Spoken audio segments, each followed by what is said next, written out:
You bought this for all of us, right? Jonah's voice was casual, as if he were commenting on the weather. Behind him, Delia and her mother were already dragging in suitcases, the kids rushing past with shoes still half tied, laughter bouncing off the bare walls. I was still holding the house keys. The tag from the real estate agent was still looped around the ring. The living room smelled like fresh paint and cardboard. My moving boxes sat unopened near the fireplace, labeled in my handwriting, "Books Kitchen Keepsakes." I'd only slept here twice. I didn't answer him right away. I couldn't. The words caught somewhere between my chest and throat, like a bruise that hadn't surfaced yet. I looked at Jonah, my only son, and then at Delia, who was directing her mother toward the guest room, like she'd already been given the floor plan. "I haven't finished unpacking," I said too quietly for anyone to hear. Delia called out, "Mom, take the room with the bigger window. The kids can share until we rearrange the basement." She turned to me, smiling like a realtor. "It's going to be so good for everyone." Her mother passed by with a stack of towels I didn't recognize. "You have more space than you need, Ramona. This house has good bones." I stepped aside, just slightly. Just enough for the children to run through again, yelling about where to put the PlayStation. The new rugs I picked out still had their tags. No one asked if they could touch anything. No one noticed that the coffee on the counter was mine, still hot, still untouched. Jonah put a hand on my shoulder, gentle, patronizing. "You'll see, Mom. It'll be like old times, just with more love in the rooms." Old times. I remembered those. When I slept on the pull-out sofa for 2 years so he and Delia could have the master bedroom. When I cashed out the savings bonds to cover their down payment. When I said yes every single time. I nodded, slowly, lips pressed together. "Make yourselves comfortable," I said. Then I walked to the kitchen, poured out the coffee, and started writing a new grocery list. But this one wasn't for food. It was for inventory. And evidence. I brewed the next pot stronger. No one noticed. They were too busy arguing about curtain rods. Eleanor wanted blackout panels. Delia preferred linen. Jonah just wanted the kids to stop yelling. I handed him a mug without speaking. He smiled and called me a saint. That morning, I watched as they treated my new house like a family project. Tape measures came out. Shoe racks were assembled. Delia ordered a rug online from my living room couch using my Wi-Fi without asking for the password. Eleanor hung up a photo of her late husband in the hallway on a nail I hadn't put there. "Feels more like home already," she said, patting my shoulder. I smiled, then excused myself to the garage. The cameras weren't expensive, just simple little eyes I could screw into corners, one facing the entryway, one in the kitchen, one watching the hallway by the bedrooms. I told them I needed quiet to organize my tax folders. That much was true. I just didn't tell them I was cross-referencing Jonah's account history against the wire transfers I'd made 3 years ago. I still had the folder, marked Closed Loans, Family. It had never felt closed to me. I found the handwritten note Jonah gave me when Delia was pregnant the first time, just until we get back on our feet. I read it once. Then I scanned it into a locked folder labeled Living Room Reveal. I checked the deed again. My name. No co-owner. No lien. The security company emailed me a confirmation new locks installed Wednesday backup key with my lawyer. I'd told them I was concerned about an early move-in. At dinner, I served chicken and roasted carrots. Jonah called it nostalgic. The kids asked for ketchup. Delia handed me her phone so I could add myself to their grocery list. I smiled and nodded. Then I cleaned the dishes while they turned on a movie, their voices drifting down the hall like they owned the place. Later that night, I sat in my room and watched the camera feed roll in. I didn't cry. I made a list. And I opened the binder. The curtains I bought from the local store downtown, The ones with soft cream lining and subtle stripes were balled up in the trash bin beside the laundry room. Still folded. Still new. Eleanor had replaced them with something floral and thick like motel drapes. She'd also moved in a small vanity a rocking chair and 2 framed photographs, none of which were mine. "I hope you don't mind," she said breezily when I passed by the doorway. "This room gets the best light in the mornings. Helps my joints." I said nothing. The hardwood creaked beneath her slippers as she turned back inside. By Friday, she was calling it her suite. I found her rearranging the hallway linen closet. "You were short on shelf space," she said, stacking my towels on a chair and replacing them with her vitamins and heat wraps. On Saturday morning, I walked into the kitchen and paused. There was a list taped to the fridge written in Delia's handwriting. Grocery run, don't forget almond milk, gluten-free waffles. Eleanor's anti-inflammatory tea, kids' cereal, tofu. At the bottom, a sticky note in Jonah's handwriting read, "Will Venmo you later." Mom, I peeled the note off without a word. Made my own list. Shoved both in my coat pocket and drove to the store alone. When I returned, I found the hallway console had been swapped out. The antique oak piece I'd brought from my old house, the one that belonged to my grandmother, was missing. In its place sat a lacquered white unit with chrome handles and a bowl of potpourri. "We're just making it livable," Delia said when she saw me staring. I nodded again. The same way I had when Jonah was 10 and broke the neighbor's window. Calm on the outside, taking stock on the inside. That night, I added a new section to the binder invasion timeline. Photos, receipts, inventory. I logged the missing console, took a picture of the grocery list, recorded a video of Eleanor referring to her room as my sanctuary. Then I clicked the tab labeled Sunday, and I drafted the seating chart. My lawyer's office still smelled like coffee and old upholstery. Same receptionist. Same uneven carpet near the back filing cabinets. I'd been coming here since Arthur passed. Henry looked over the deed twice, though we both already knew what it said. Sole ownership. No co-signers. No shared titles. No backdoor clauses. "Do they think they're on this?" he asked, half smiling. I shrugged. "They act like it." He slid the paper back to me, tapping the signature line I'd filled in 6 months earlier. "You did this right. Clean. Airtight. I'd like to keep it that way." We went over the contingency documents I'd asked him to prepare. Quietly, efficiently. A transfer notice just in case. A cease and desist. A rental termination letter dated but unsigned. And a revocation of financial assistance for dependent family members referencing prior informal loans. "Do you want to send anything yet?" "Not yet," I said. "They're still digging the hole." When I got home, the house was loud. One of the boys was playing video games in the den. Eleanor was vacuuming my rug. Delia was on a call in the dining room pacing while her laptop sat open on my table. I stepped over a backpack and went to my room. In the closet, I pulled out the green binder I hadn't touched in years. It still had the brass label AP Arthur's initials. It held tax files, bank records, scanned handwritten notes, and photocopies of every loan I ever signed. I added a fresh tab exit. Into it, I slid Henry's documents. I printed screenshots from the camera feeds. I added timelines and receipts. I photocopied the deed and stapled it behind a new cover sheet, Primary Residence Ellery, Ramona J. The next morning, Jonah asked if I could pick up the dry cleaning. "Sure," I said. "Happy to help." He kissed my cheek and left.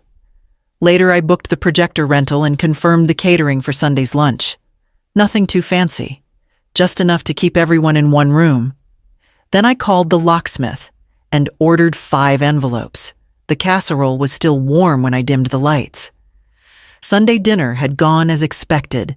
Noise, casual dominance, little acknowledgments that this house was no longer seen as mine. Jonah had carved the roast. Delia corrected the kids at my table. Eleanor adjusted the thermostat twice. I didn't raise my voice. I cleared the plates. Then I wheeled in the small projector cart and turned on the screen in the living room. Thought we'd go through some memories, I said. Family style. Jonah grinned, leaning back. A slideshow, classic mom. The first slide appeared a screenshot of Delia's email inbox. Subject line: title transfer options once she settles. Sent to a contact named EK. Real estate law. Delia stiffened. The next image, a text message from Eleanor to Delia. Once she's gone, it'll all be ours. Just keep her comfortable. Gasps came from the kids. Jonah sat forward. What is this? I clicked again. Audio played Eleanor's voice, caught by the hallway camera. She's old Delia. Be patient. She won't be around forever. And then, well, you know what I mean. No one moved. Another click, financial spreadsheets, showing the unauthorized utilities switch furniture replacements, and the account Jonah had opened in both our names without telling me. I let the silence stretch. No monologue, no confrontation. I just stood there, hands still watching them, come apart under their own weight. Why are you doing this? Delia finally asked, voice thin. I'm not, I said. You did. I walked to the sideboard, pulled out 5 envelopes, and placed them on the dining table. Each one had a name. Each one had a copy of the document statements and letters of notice prepared by Henry. The last envelope I held back. I handed it to Marcus, my oldest grandson. He looked confused. It's just a map, I said. Something only you asked for. He nodded, eyes wide. Outside, a car door slammed. The locksmith had arrived. I thanked him at the door, told him to wait by the gate. Then I came back inside and said, finish dinner if you'd like. I have things to do upstairs. And I turned off the projector. The envelopes sat like anchors on the table. 5 names, 5 truths, all sealed. Jonah reached for his first. He hesitated, scanning my face, maybe looking for a warning or a way out. I gave him neither. Inside was a notarized statement terminating all informal financial support. It listed each transaction over the last decade with accompanying evidence of misuse. It ended with a line I'd written myself. This is not revenge. This is relief. Delia's envelope contained a cease and desist regarding the title transfer she'd attempted through back channels. Also included screenshots, timeline documentation, and a formal statement revoking any future financial relationship between us. Eleanor opened hers without care.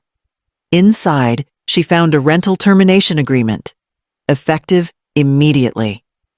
A printed photo of the thermostat she adjusted, and the closet she reorganized was stapled to the back.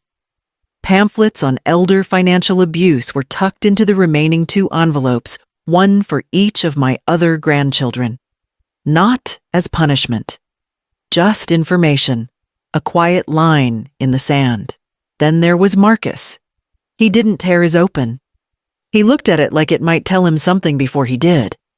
You asked me the right question, I said. He looked up. Is this your real house? I nodded. It was never about the house. His envelope held a hand-drawn map. Just a simple pencil sketch. A path through trees, a crooked fence, a small porch swing. I'd told him once I wanted to live near the forest. He remembered. Do I get to visit? He asked. I smiled.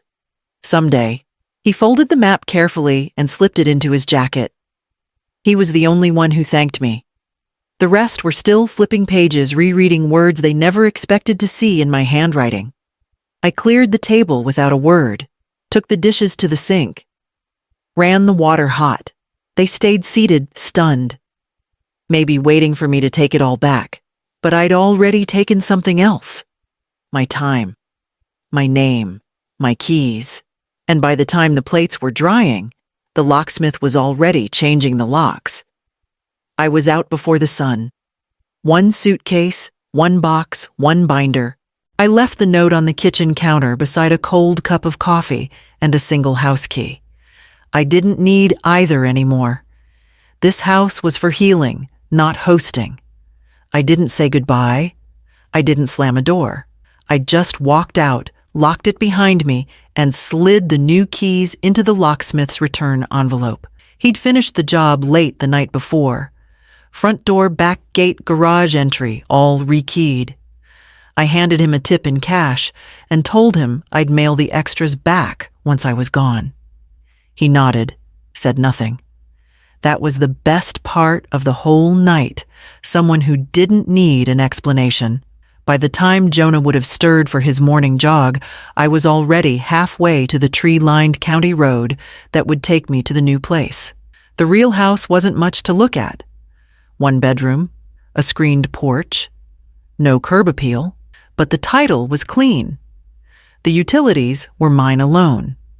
The address wasn't known by anyone, not family, not neighbors, not even my old book club. It had been waiting in escrow for 6 months, quietly absorbing my savings and my patience. I signed the final documents 3 days before I gave Jonah the garage code. I turned on the electricity with a single call. Set up my own trash pickup. Stocked the fridge from a local grocery store that didn't ask for loyalty cards. The silence felt earned. Back in Asheville, the notices were being delivered one by one. The rental agreement rescinded. The shared accounts closed. The power company notified. Mail forwarding set. I didn't check my phone. I'd left the family group chat on mute. By evening, I was sitting on my porch, watching the trees lean into the wind, drinking black coffee that hadn't been brewed for anyone else. The only sound was the soft creak of the porch swing and the buzz of cicadas. That night, I slept without hearing footsteps in the hallway that didn't belong to me. And the next morning, the calls began. The first message came just after 9. "Mom, where did you go? The kids are confused. Please call me." By noon, there were 6 more. Delia's voice, Eleanor's brittle tone. Jonah again, this time, quieter. "You didn't mean it. You were just overwhelmed. We can fix this." I turned the volume off. The phone sat on the windowsill screen, glowing with notifications I had no intention of opening. I wasn't interested in explanations that came only after locks changed and bills stopped. I sat on the porch, pulling weeds from a patch of soil near the walkway. It wasn't much yet, just dark dirt and scattered stones, but I could see the shape of it forming. I'd bought zinnia seeds from the co-op 2 towns over. Bright colors, low maintenance, hard to kill. They'd bloom in late summer if I planted them now. The box of ceramic mugs I'd brought with me was still half sealed. I pulled out the one Arthur had always used, plain chipped on one side, and filled it with coffee so strong it curled my tongue.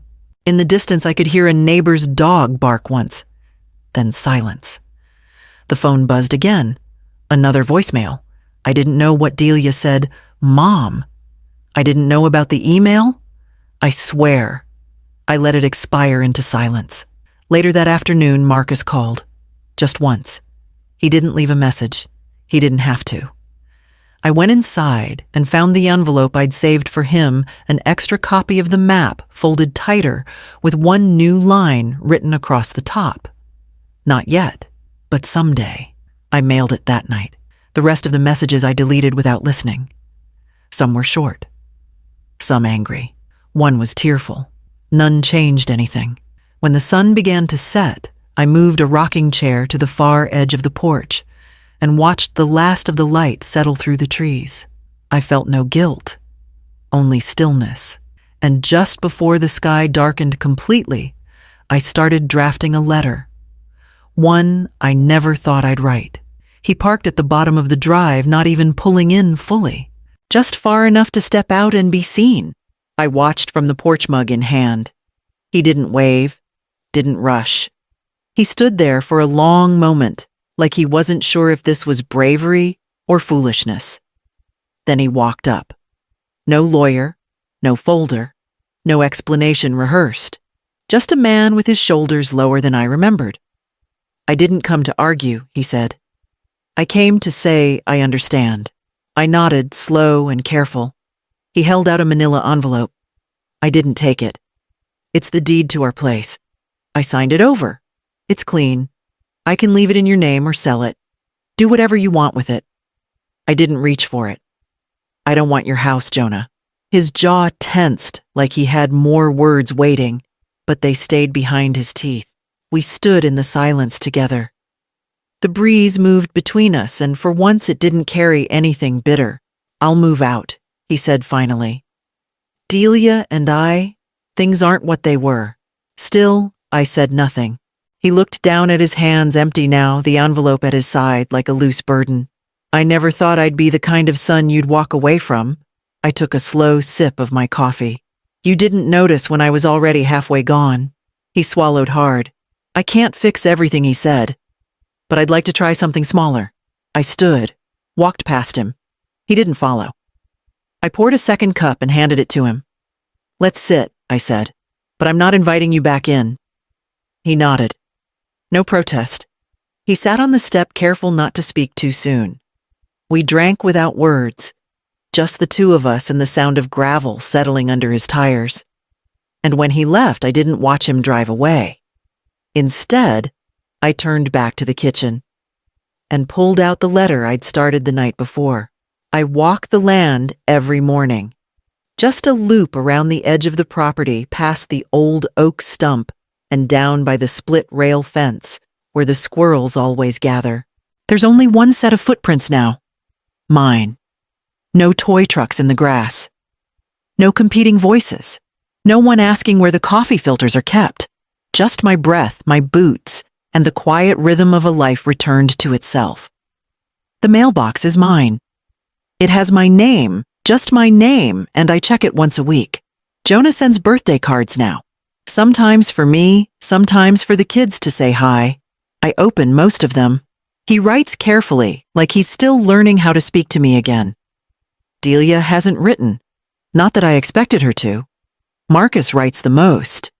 He sends drawings, questions, little updates about his chess club and science grades. I keep a few of them in a tin on the bookshelf. I write back short notes on heavy paper. But I never include the return address. They don't need to know where I am to know I'm not gone. I plant something new each season: zinnias, peppers, thyme, and sunflowers. The backyard has become a patchwork of attempts and small victories. Nothing grows in straight lines, and that's fine with me. Some days I sit on the porch with the old mug and let the wind do the talking. I don't replay the voices anymore. Not the arguments. Not the gaslighting. Not the stunned silence when I walked away. I remember my own voice most. The one that had to rebuild itself after decades of saying yes. A local girl from the co-op stops by sometimes with fresh eggs. She never asks questions, just hands over the carton and waves goodbye. I like that. Quiet kindness. No assumption. No edge. One day I might give Marcus the map again. The one with the swing drawn in pencil and the crooked trail that leads to the zinnias. But for now, the doors stay closed. The porch light stays off, and the house stays mine.